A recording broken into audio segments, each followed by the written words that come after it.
बोल जयकारा बोल मेरे श्री गुरु महाराज की जय। श्री अमर ज्योति दर्शन ग्रंथ श्री परमहंस अद्वैत मत श्री अनंतपुर सत्संग भवन हर नगर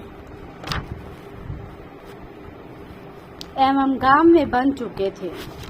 महात्मा जन सत्संग प्रचार हेतु वहां जाकर जन संधारण को श्री सद्गुरु जी महाराज की महिमा एवं भक्ति के पथ पर अग्रसर कर रहे थे। ऐसे ही करनाल में भाई विवेक परमानंद जी के आश्रम में संगतें आती और सत्संग का लाभ उठाती। हर पर्व पर संगतें उनके साथ श्री अनंतपुर में आती और श्री दर्शन कर महाप्रभु जी की लीला का गुणगान करती। एक भक्तानी जो कि अत्यंत ही गरीब थी, वह श्री प्रभु जी की लीलाओं को सुनती और आत्म विभोर हो सोचती, क्या कभी मैं भी श्री अनंतपुर जा पाऊंगी, उन मन हरण लीलाओं को निहार सकूंगी।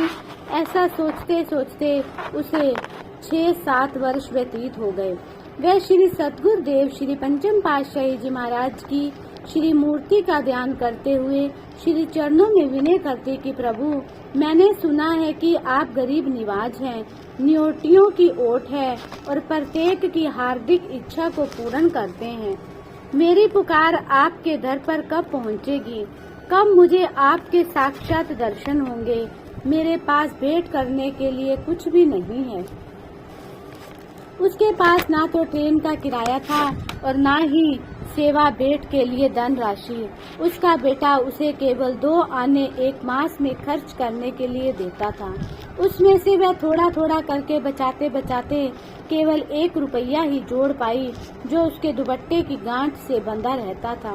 वह आश्रम में जाती तो श्रद्धा पूर्वक पीछे बाहर बैठकर सत्संग श्रवण कर लेती। संगत के जाने के पश्चात वह आश्रम में झाड़ू लगाकर ही वापस आती। एक बार बाई जी ने उस भक्तानी को बुलाकर कहा, हमारे पास ट्रेन की 1 टिकट फालतू है। मुझे अंदर ही अंदर अभी ये प्रेरणा हुई है कि जो भक्तानी प्रतिदिन झाड़ू लगाकर जाती है, उसे श्री अनंतपुर ले आओ। भक्तानी के दिल की साथ पूरी हुई, वह श्री अनंतपुर में पहुंच गई। सत्संग के पश्चात जब संगत लाइन में मत्था टेकने के लिए खड़ी हुई तो वह बार बार पीछे की ओर चली जाती और प्रेम अश्रु बहाते हुए यही मन में कहती कि मैं कैसे आगे जाऊं। आगे मत्था टेकने वाले तो कितनी ही सेवा बेटा कर रहे हैं। श्री गुरु महाराज ने अचानक ही लाइन को आगे आने से रोक दिया और महात्मा योग आत्मानंद जी को कहा कि इस लाइन में सबसे पीछे खड़ी भक्तानी को आगे बुलाओ। महात्मा जी ने सेवा समिति वाले एक भगत जी को संकेत से उस भक्तानी को आगे भेजने के लिए कहा। वह भक्तानी आगे आई तो उसके प्रेम का प्रवाह आंसुओं में बह निकला। उसने श्री छवि को निहारा तो उसका रोम रोम पुलकायमान हो गया। भावातिरेक ही उसके मन ही मन कहा कि मुझ गरीब की पुकार श्री चरणों तक कैसे पहुंच गई। श्री प्रभु जी ने फरमाया, भक्तानी, दुपट्टे की गांठ तो खोल, हमारे लिए जो सेवा इकट्ठी की है वह तो अर्पण कर। संकोचवश वह दुपट्टे की गांठ को हाथ लगाए और वहीं पर हाथ को रोक दे। ये सब देखकर हैरान हो रहे थे कि इसके पास न जाने कितनी सेवा है।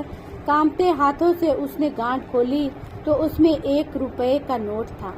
महाप्रभु जी ने उसे अपने कर कमलों में लिया और फरमाया, ये 1 रुपये का नोट नहीं, हार्दिक प्रेम एवं श्रद्धा की अमूल्य भेंट है।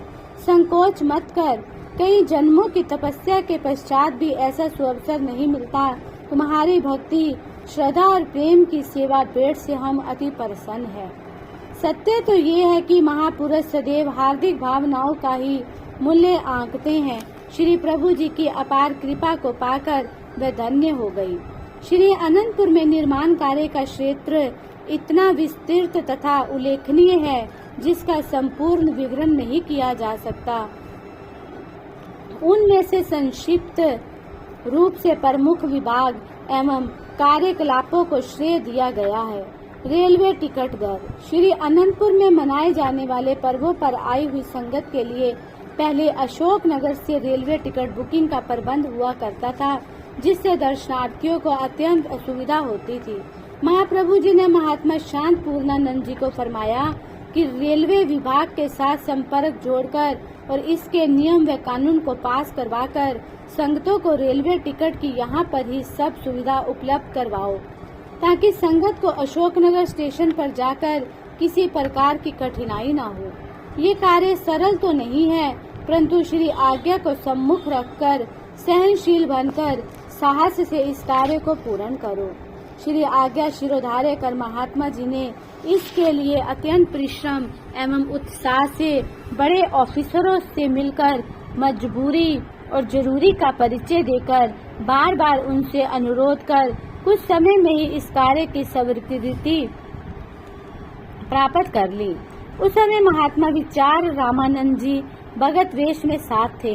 इन्होंने अनुभव किया कि गुरु भक्ति पथ पर अडिग रहने के लिए त्याग, धैर्य, विनम्रता तथा उत्साह की कितनी जरूरत होती है। इसका साक्षात प्रमाण इन्होंने महात्मा जी के जीवन में देखा।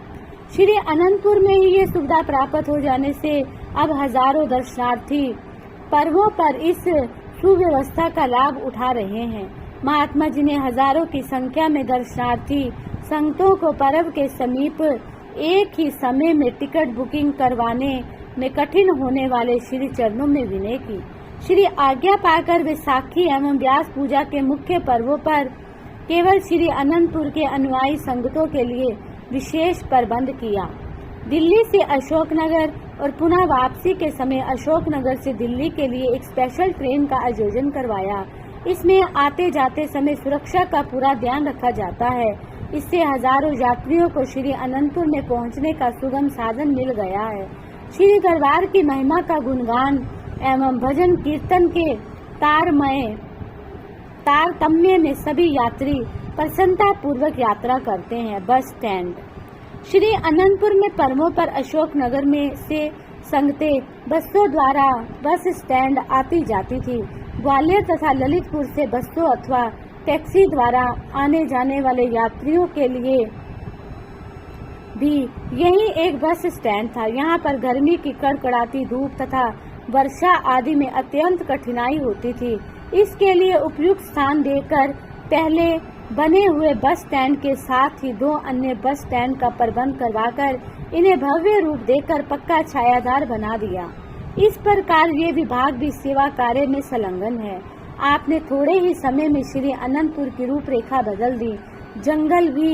जंगल से दिखाई देने वाली धरती पर संगतों व स्थायी निवासी गुरुमुखों के रहने के लिए आधुनिक तकनीक से बने अनेक भवनों का निर्माण करवाया। आवास स्थान की पूर्ति हेतु बस स्टैंड के पीछे वाली जगह पर आलोक विहार और विवेक विहार जैसी भव्य बिल्डिंगें बना दी। यहाँ बड़ी बड़ी कैंटीनों का निर्माण कर संगतों के लिए हर सुविधा सुलभ करा दी। शांति नगर के पीछे विशाल नगर और प्रेम नगर की अनेक बिल्डिंगों का निर्माण कर स्थायी निवासी गुरुमुखों के लिए आवास क्षेत्र को कई गुना बढ़ा दिया। श्री अनंतपुर में हर प्रकार की आवश्यकता को दृष्टिगत रखते हुए आपने पूर्ण रूपेण निर्माण करवाया। परमार्थ पथ को उन्नतिशील बनाया। अनन्य भक्ति दोहा। गट परिचय सेवा करे, प्रतिष्ठित देखे देव, अविनाशी दर्शन करे, दादू पूरी सेव। संत दादू दयाल जी वर्णन करते हैं कि श्री सतगुरु के ध्यान और नाम सुमिरन में जिसने अपने मन को लीन करके अंतर आत्मा का साक्षात कर लिया, तन मन धन से सर्वस्व समर्पण कर गुरु सेवा की कमाई की, वह अपने इष्ट देव की प्रसन्नता को प्राप्त कर लेता है। उसी की सेवा पूर्ण और सफल है। उसे ही निराकार परमात्मा के दर्शन होते हैं, अर्थात साकार और निराकार रूप अभिन्न बन जाते हैं। गुरु भक्ति पथ पर अडिग पग रखकर जीवन पर्यंत एक रस प्रेम श्रद्धा से परिपूर्ण रहना ही अनन्य भक्ति का स्वरूप है। ऐसे अनन्य सेवक संत महात्मा गुरु भगत अध्यात्म के इतिहास में अंकित हो जाते हैं। यहाँ पर कुछ एक का ही विवरण दिया गया है। पहला, दिवाकर अपनी प्रखर किरणों के तेज से दिन में जगमगाता है। चंद्रमा रजत चांदनी बिखेरता हुआ रात्रि को जगमगाता है। एक साधक के अंतर मानस की तेजस्वी आभा उसके हर रोम रोम से छिटकने लगती है। जब वह साधना में रत होता है, परंतु महापुरुष दिन रैन पल प्रति पल एक दिव्य अलौकिक नूर के प्रकाश से जगमगाते रहते हैं, जिसे उनके ज्योति में मुखमंडल को निहारने का सौभाग्य मिल जाता है। जो अपने ध्यान को उस स्वरूप में एकाग्र कर लेता है, उसका जीवन भी अलौकिक हो जगमगा उठता है। ऐसे ही सौभाग्यशाली व अति विशेष रूहों में से एक थे महात्मा दर्शन अलखानंद जी, जिनका सारा जीवन गुरु भक्ति का एक जीवंत उदाहरण रहा है। बचपन से ही गंभीर प्रकृति के होने के कारण खेल कूद व अन्य क्रीड़ाओं में कोई रुचि न थी। अपनी ही मस्ती में सदा भजन और गुरु ध्यान में लीन रहते, हृदय की तार सदैव अपने इष्ट देव के चरणों से जुड़ी रहती और हित चित से सेवा में संलग्न रहते। इनका समूचा परिवार भक्ति भाव के विचारों से पूर्ण था और श्री सतगुरु देव महाराज श्री द्वितीय पातशाही जी के समय शरणागत हो गया। श्री प्रभु जी ने इनके पूर्वले संस्कारों को जानते हुए इन्हें बहुत छोटी उम्र में ही साधु वेश प्रदान करके अपना निजी सेवादार बना लिया। श्री तृतीय पातशाही जी महाराज और श्री चतुर्थ पातशाही जी महाराज के समय में भी श्री चरणों में रहकर एक रस पूर्ण निष्ठा से सर्वदा श्री आज्ञा में तल्लीन रहे। इन्हें मान सम्मान पाने की लेश मात्र भी इच्छा नहीं होती थी। केवल प्रभु चरणों की समीपता में सदा तत्पर रहना ही मुख्य लक्ष्य था। सत्यता, सादगी, संयम, सहनशीलता ये गुण इनके दास थे। श्री परमहंस दाता दयाल जी श्री पंचम पातशाही जी महाराज के श्री चरणों में इनका ऐसा अलौकिक प्रेम एवं अनुराग था कि वे संगतों को दर्शन देने से पूर्व सर्वप्रथम महात्मा जी को पास बुलाते, आशीर्वाद देकर फरमाते, महात्मा जी आपको देखे बिना हम कार्य आरंभ ही नहीं कर पाते। एक बार का वृत्तांत है कि महात्मा जी का स्वास्थ्य कुछ ठीक ना था और उन्हें उपचार हेतु कुछ दिन के लिए सुखपुर अस्पताल में भर्ती होना था। जैसे ही श्री चरणों में विनय हुई, महाप्रभु जी तुरंत उनके कक्ष की ओर चल दिए। महात्मा जी अस्वस्थ होने के कारण चारपाई पर लेटे हुए थे। श्री सतगुरु देव जी महाराज उनके निकट ही कुर्सी पर विराजमान हो गए। जब श्री प्रभु जी कुर्सी से उठने लगे तो महात्मा जी ने आपके पावन चरण कमलों को स्पर्श करना चाहा, परंतु उनका हाथ श्री चरणों तक नहीं पहुंच पा रहा था। परम दयालु पर उपकारी प्रभु जी ने अपना दायां चरण थोड़ा ऊंचा उठा लिया और महात्मा जी ने श्री चरण स्पर्श कर अपनी मनोभावना को पूर्ण किया। इस प्रकार अपने प्रिय सेवक की हार्दिक अभिलाषा को पूरा करने के पश्चात श्री प्रभु जी ने दिव्य सत्संग भवन में बैठी संगत को पावन श्री दर्शनों से कृतार्थ किया। श्री प्रभु जी ने जब भी श्री प्रयागधाम से विदेश यात्रा के लिए जाते तो महात्मा जी अपने समय को सकार्थ करते हुए अंदर की सेवा के साथ साथ प्रिंटिंग प्रेस की सेवा करते। एक बार विदेश में 40 दिन का प्रोग्राम होने के कारण महात्मा जी ने विनय की कि प्रभु जी उन्हें कोई सेवा प्रदान करें। महाप्रभु जी ने उर्दू में लिखित श्री अमृत प्रवचनों की कापियां देते हुए फरमाया कि जितना इसमें से हो सके आप पढ़कर हिंदी में अनुवाद करवा देना। महात्मा जी ने तो ना दिन देखा ना रात, अंतर मन में एक ही लगन लगी हुई थी कि जितनी सेवा मिली है सब पूर्ण करनी है। इसी धुन में प्रातः श्री आरती पूजा के पश्चात 7 बजे से लेकर रात्रि के 12 बजे तक अविराम लगे रहते और इस सेवा कार्य को पूर्ण किया। महाप्रभु जी ने श्री प्रयागधाम में पहुंचकर जब सब कापियों का अनुवाद हिंदी में पाया तो मुस्कुराते हुए फरमाया, महात्मा जी कार्य तो बहुत अधिक था, आपने अपनी तीव्र लगन और परिश्रम से इसे इतनी जल्दी पूर्ण कर दिया। समय आने पर आपकी सेवा का सौभाग्य पाकर ये अमृत वचन पावन ग्रंथ में प्रकट हुए। श्री सतगुरु देव जी महाराज के अनन्य अनुरागी प्रेमियों की लीला पर संग अधिकतर गुप्त ही रहते हैं। महात्मा जी अपने प्यारे श्री प्रभु जी के चरणों में अंतिम क्षणों तक उनके मधुर लीलाओं का रसपान करते हुए तन प्राण से श्री दरबार की सेवा करते हुए श्री चरणों में समा गए। बोलो जयकारा बोल मेरे श्री गुरु महाराज की